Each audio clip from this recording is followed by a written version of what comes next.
Picture this, a world of constant struggle, where every single day is a fight for survival. Now, picture another world, one with shimmering cities, mind-blowing technology, and just endless possibility. So why the difference? Why is that? I mean, this isn't just some question for economists in an ivory tower. This is the main conflict of our entire world. And you know what? Understanding the answer is the key to mastering your own life. What if I told you that the secrets to this whole system were cracked open nearly 250 years ago? All right, let's get right into it. At the very core of all this economic stuff is one single, powerful human drive. And it's not just about wanting more money or more things. It's this deep, deep need to better our condition, to be seen, to be noticed, to matter. Get this right, and this one impulse can build entire civilizations. Get it wrong, and it leads to ruin. Welcome to Animeconomy. Today we are unlocking the absolute foundational secrets of wealth from one of the most important books ever written, The Wealth of Nations by Adam Smith. We're about to decode the operating system that built the modern world. So, here's our game plan. First, we'll uncover a secret technique that literally multiplies human power. Then, we're going to unlock the network that connects all of us, master the hidden forces that balance the entire economy, and find the ultimate fuel for growth. But you absolutely have to stick around for the end, because that's when we're going to expose the final bosses, the forces out there right now actively trying to rig the whole system against you. So, our first stop is this kind of dusty, unassuming pin factory back in the 18th century. It doesn't look like much, I know, but this is the dojo where Adam Smith discovered the first and maybe the most powerful secret to creating wealth. It's called the division of labor. Just imagine for a second, one person trying to make a pin all by themselves. They've got to draw the wire, straighten it, cut it, sharpen the point, grind the top, make the little head, then somehow put it on.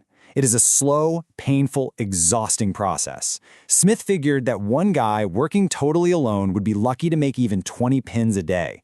Maybe not even one. But then, bam, the power-up. What happens when 10 people get together and each person just masters one or two little steps? The result isn't 10 times better. No way. It's thousands of times better. That same little workshop, it could now crank out an insane 48,000 pins in a single day. This isn't just a little boost, it is a full-blown productivity revolution. So, how on earth is that even possible? Well, Smith breaks it down into three key things. First up, dexterity. You do one simple motion over and over and over. You get crazy good at it, super fast, super precise. Second, you save a ton of time. You're not constantly putting down one tool to pick up another, shifting your focus, you just stay in the zone. And finally, and this is the real game changer, specialization sparks innovation. When your entire world is just one simple task, you can't help but think, there's got to be an easier way to do this. And that's how new machines get invented. Okay, let's keep going and see how this thing snowballs. So that pin maker, the one who can make thousands of pins a day now, well, he's got a brand new problem. What in the world is he going to do with 4,800 pins? See, this incredible power of specialization is totally useless without the next piece of the puzzle, our natural instinct to trade. And this is where Smith makes a really cool observation. This desire to trade, it's basically a human superpower. I mean, you've never seen two dogs sit down and haggle over who gets which bone, right? Animals have different skills, sure, but they can't pool them together for the common good. But we can. Our ability to trade means that a brilliant philosopher and a humble street porter, two completely different people, can actually benefit from each other's talents. Trade is the web that weaves all our individual skills into collective progress. So here's the bottom line, and this is so important. Your ability to become a master coder or a master chef or a master of literally anything, it all depends on the size of your market. I mean, think about it. If you live in a tiny, isolated village, you can't be a specialist brain surgeon, right? You got to be a farmer, a builder, a little bit of everything just to get by.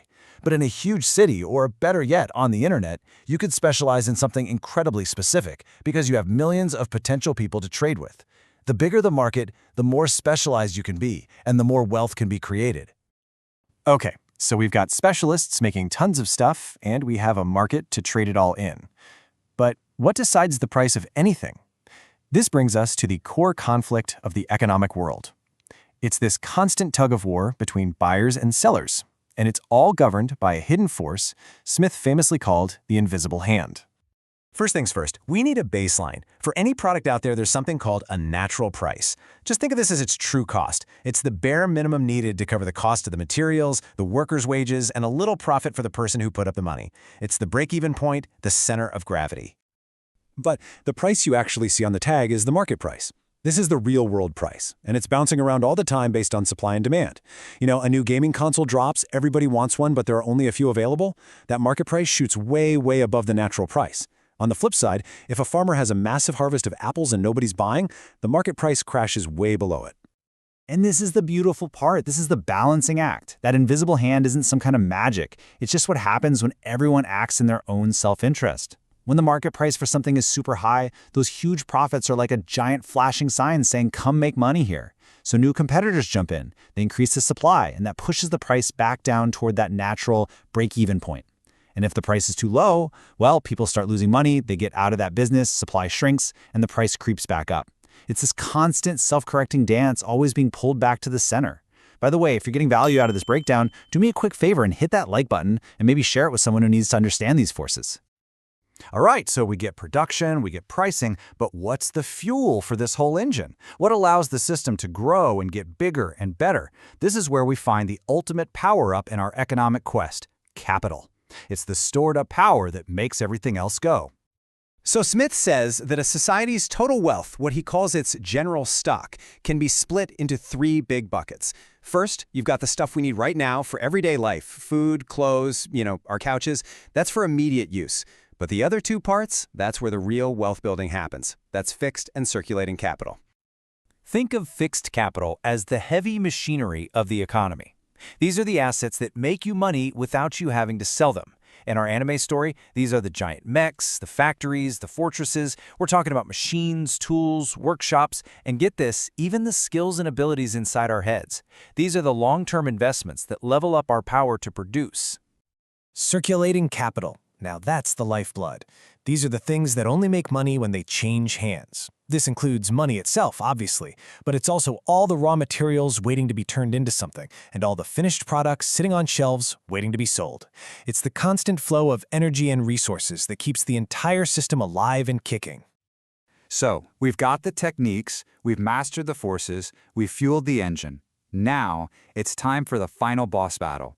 See, Adam Smith warned us that this powerful, natural system for creating wealth has enemies. And they aren't monsters or supervillains.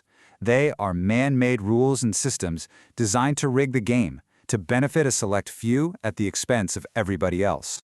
Smith basically laid out the attack patterns for this final boss. He saw three main ways that the powers that be were actively destroying prosperity. First, by blocking competition. Second, by artificially flooding the market with too much competition. And third, and maybe the most evil of all, by stopping people and their money from moving around freely.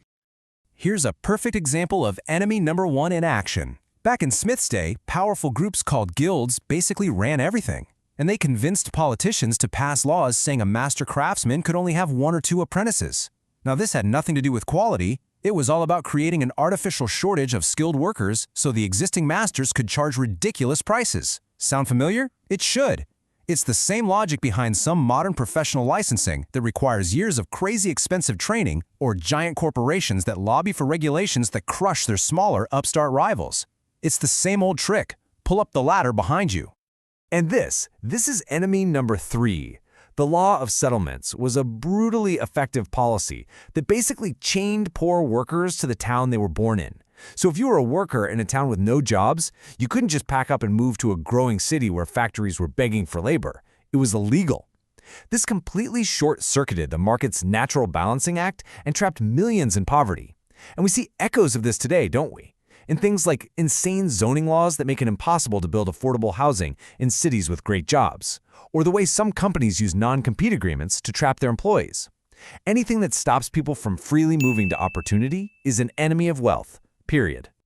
You know, Adam Smith was writing about guilds and settlement laws from the 1700s, but his insights are absolutely timeless. It just forces you to ask a really big question. If the basic rules for creating wealth are this clear, what forces in our world right now are rigging the game?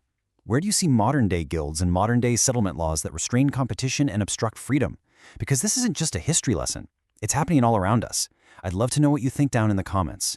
Seriously, thank you for sticking with me on this deep dive. If you're still here, it means you're not just curious. You're genuinely committed to understanding how the world actually works. And that discipline, that alone, separates you from the vast majority of people. Here at Animeconomy, we turn complex economics, politics, and power dynamics into clear visual stories, so you can make smarter moves in your own life, your career, and your investments. If you want to go even deeper and tackle this masterpiece for yourself, the link to buy The Wealth of Nations is right down there in the description. Goodbye, and I'll see you in the next one.